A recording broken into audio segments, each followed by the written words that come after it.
आज की बुक का नाम है डार्क हॉर्स, एक अनकही दास्तां, जिसे एक नए लेखक नीलोत्पल मृणाल जी ने लिखा है। ये बुक डार्क हॉर्स जैसे आपको देख के ही पता चल रहा है, कवर भी वैसा ही है। साहित्य अकादमी युवा पुरस्कार से पुरस्कृत किए हुए हैं ये लेखक नीलोत्पल मृणाल जी। इस बुक का प्रकाशन हिंदी युग्म प्रकाशन कंपनी के द्वारा किया गया है। बुक की प्राइस की बात करें तो इसकी प्राइस है 175 रुपीज़। या here you can see 175 rupees.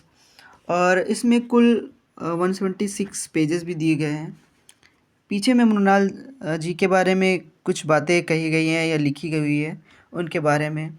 शुरू में भी आपको मृणाल जी के बारे में बातें कुछ मिल जाएंगी। और इस बुक की ये जो मैंने अभी तक बुक पढ़ी है, इसमें फीडबैक बहुत अच्छे से दिए हुए हैं, वो भी नामी आईएएस वगैरह के द्वारा, जो कि काफ़ी प्रसिद्ध है और आईएएस नाम से ही पता चलता है कि क्या होता है।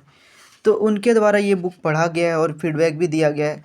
बेसिकली इस बुक की बात करें तो ये बुक मुखर्जी नगर और उसके आसपास के इलाकों के कहानियों पे इर्द गिर्द घूमती है।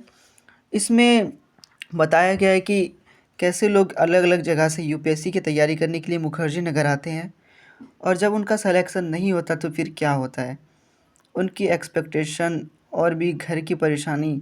जो इसमें मिशन किया गया है वो कमाल का है। शुरू में बताया जाता है कि कैसे कोई लोग मुखर्जी नगर या और भी कहीं जाके पढ़ने जाते हैं, तो वो एक कल्चर में, नया कल्चर में जाके वहाँ पे घुल जाते हैं और थोड़ा पढ़ाई के अलावा दूसरी चीज़ में चले जाते हैं और भूल जाते हैं। तो उनसे निकलना कितना प्रॉब्लमेटिक होता है और कैसे निकला जाता है, वो एक बड़ा मतलब होता है क्वेश्चन। तो उन सब चीज़ों को इसमें अच्छे से बारीकी से समझाया गया है। और डार्क हॉर्स, जैसे बुक का नाम से ही पता चल रहा है डार्क हॉर्स इस बुक का नाम क्यों पड़ा है, वो भी आपको इसमें पढ़ के ही पता चलेगा।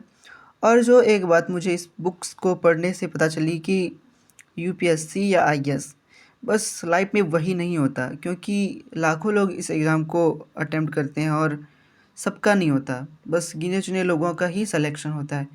तो यही मान लेना कि बस यूपीएससी ही करना या आईएएस ही बनना है, ये एक मूर्खता सी होगी। आपको दूसरी फील्ड की ओर भी ध्यान देना पड़ेगा। बस यही जीवन का एक लक्ष्य नहीं होना चाहिए, आपको लक्ष्य होना चाहिए कि एक अच्छा आदमी बनना है। तो आप अगर इस एग्ज़ाम की तैयारी करते भी हैं तो मुझे लगता है अच्छा आदमी बन सकते हैं। हाँ, बट यही आपका सोच होना चाहिए कि हाँ, बस एक अच्छा आदमी बनना है और दूसरे जॉब में भी हम जाके अच्छा काम कर सकते हैं।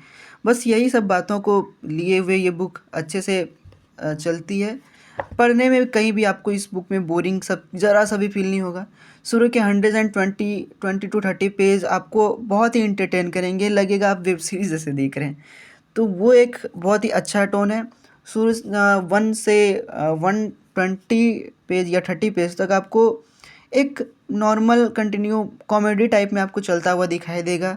कुछ रोमांस, कुछ अडल्ट चीज़ें, वो सब आपको दिखाई देगी। पर बाद में ये बुक जो जोर पकड़ता है 30 या 40 पेज लास्ट के, वो आपको लाइफ की असल ज़िंदगी का मज़ा दिलाते हैं। वो आपको प्रॉब्लम्स कैसे डील करना है, क्या है वो लास्ट की घर की प्रॉब्लम, एक यूपीएससी एस्पिरेंट जो अपने पे फेस करता है, वो आपको इस बुक में लास्ट के पेज में समझ में आएगा। तो मुझे तो लगता है जो भी तैयारी करना चाहते हैं या मुखर्जी नगर जाना चाह रहे हैं, तो एक बार वो आप इस बुक को ज़रूर पढ़ें। हाँ, इस बुक में कोचिंग की डार्क रियलिटी के बारे में भी बताया गया है, जो मुखर्जी नगर में लोगों को फेस करनी पड़ती है। तो मैं तो बोलूँगा, आप अगर यूपीएससी की तैयारी या मुखर्जी नगर के बारे में सोच रहे हैं तो आपको 3 बुक ज़रूर पढ़नी चाहिए। पहला तो यही है डार्क हॉर्स, दूसरा है कलेक्टर साहिबा और तीसरा 12th फेल। मैं उनका भी रिव्यू जल्दी ही करने वाला हूँ पढ़ के। और वैसे बता दूँ कि ये बुक आप ज़्यादा नहीं, बस 1 दिन में पढ़ सकते हैं। हाँ, 1 दिन में, ज़्यादा बल्कि भी नहीं है। और स्लो आप फास्ट पढ़ सकते हैं और बहुत ही मज़ेदार बुक है। तो 1 दिन में आप आराम से इसको पढ़ सकते हैं, संडे को टाइम निकाल कर ज़रूर पढ़ें। प्राइस भी हाई नहीं है, बुक भी ज़्यादा लेंदी नहीं है, 1 दिन में आप आराम से पढ़ सकते हैं। मैं तो सभी को बताऊँगा, मतलब जितने भी स्टूडेंट हैं सबको सजेस्ट करूँगा कि एक बार ये बुक ज़रूर पढ़ें, ज़रूर से ज़रूर पढ़ें। Thank you.